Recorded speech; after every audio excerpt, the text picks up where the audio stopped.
Hi guys, I'm Karis K. Wilson. Welcome back to my channel. If you're an ambitious undergraduate student, graduate student, or young professional, then you are in the right place.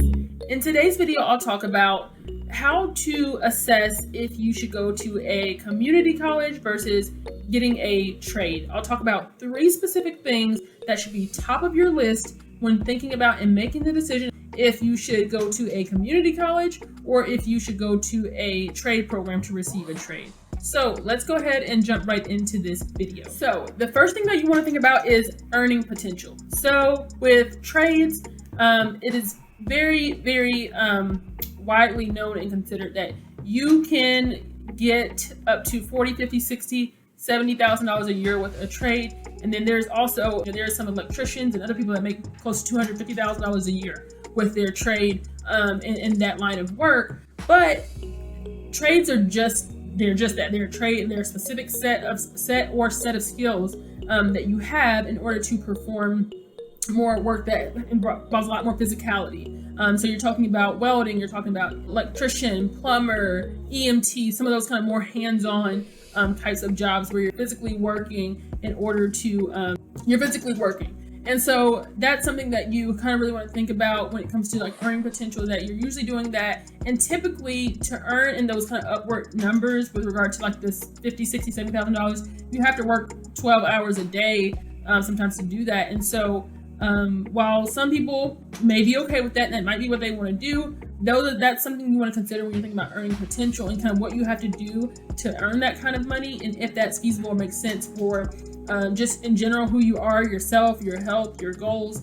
That's something you want to be thinking about as a young person when you're making a pivotal decision like this in your life. So with regard to community college, if the goal is to only go to community college and get an associate's degree, what you want to be thinking about if you're comparing that to going to a community college versus doing a trade is that earning potential is different. It's going to be less. Typically an associate's degree will get you into some more what people might deem as like professional spaces, like within a corporate America setting, but more admin roles or administrative roles.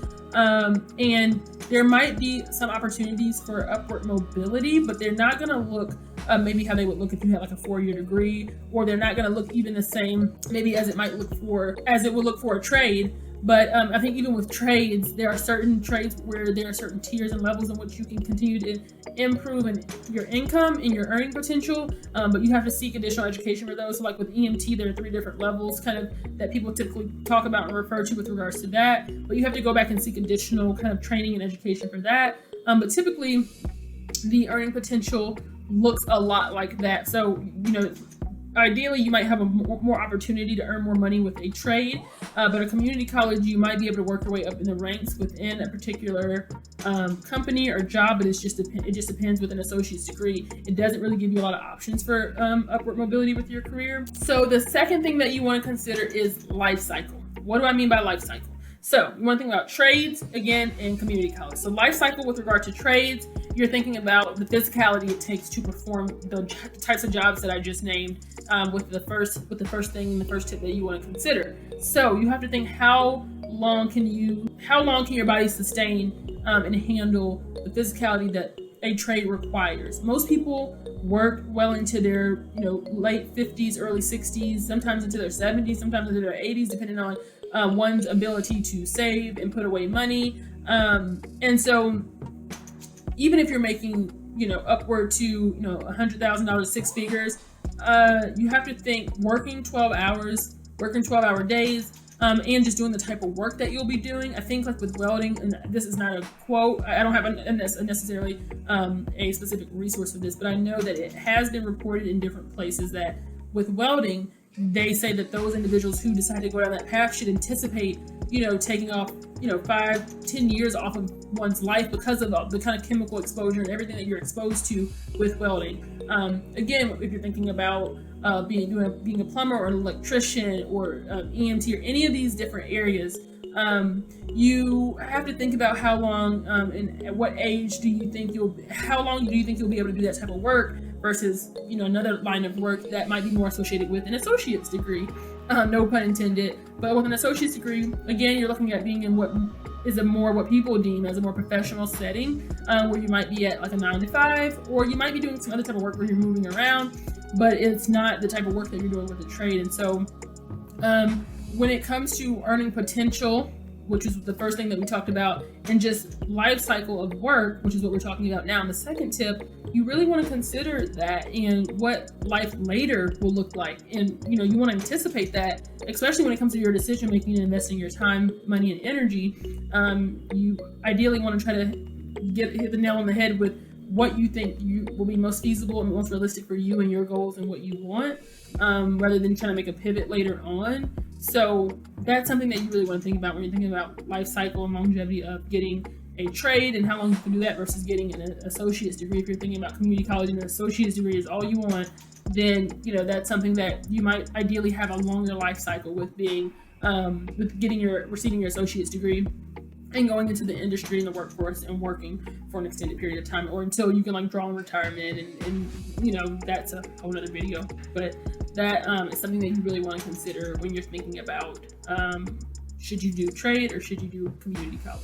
And the next thing that you want to think about is transferable skills. So this is talked about quite a bit with regard to just kind of generally the language is thrown around transferable skills. Trades don't necessarily give you a vast amount or variety of transferable skills. And if you want me to do a video on that, if you want to talk about that more on my podcast, please let me know in the comment section below. But trades give you a specific skill set to perform a specific job. That's what a trade is. Nothing wrong with it. Nothing more, nothing less. That's what a trade does.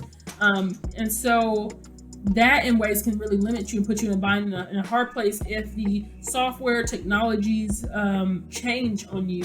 And it happens all the time, where sometimes people will get in specific types of trades where the technology, the industry will change, the software issues will change, the ways that they do things will change, and sometimes in some particular trades, not all of them, but in some of them, the skill set becomes obsolete, and that's a big risk that you take when you do a trade, or you do go, choose to go and seek a trade. So that's something you want to think about when you're thinking about transferable skills. With an associate's degree, you more so have those kind of skills that are pretty stagnant, that you could always use within a job, an organizational setting. There are always changes, as we see in this fast, ever-growing world, where you have to kind of learn new skills and things. But those transferable skills are more clear and present with an associate's degree, and you can easily think about them, write them down, apply them to your job and your resume when you go off to work. Whereas with a trade, again, you're in a very specific line of work, doing a very specific thing. And so that's something you really want to think about when thinking about transferable skills and what you can do with a trade should the industry blow up. Like I said, this is not to bash trades, it's just to think about if the industry goes away, if everything goes to heck in a handbasket, is your skill set obsolete? Do you have to go back and get additional education, literally like another trade, or go and get an associate's degree, or go to a 4-year college, or can you quickly pivot? And that's some things that you really want to consider. So with that being said, thank you guys so much for tuning into this video. In the next video, I'll be talking about getting a trade versus going to a 4-year university, and the top 3 things that you should be considering if you're thinking about, should I go to get a trade or should I go to a 4-year institution? And then after that, I'll talk about whether or not you should attend school in-state. And so we're going to kind of shift with the video following next week's and start to talk about some content about selecting schools in-state versus out-of-state, and some other things that are associated commonly with those decisions. So I will see you guys in the next video. Don't forget to like and subscribe to my YouTube channel and hit the notification bell so you are notified when I post a video each week. Also, so you're notified when I post my podcast episode. I will see you guys next week. Bye, guys.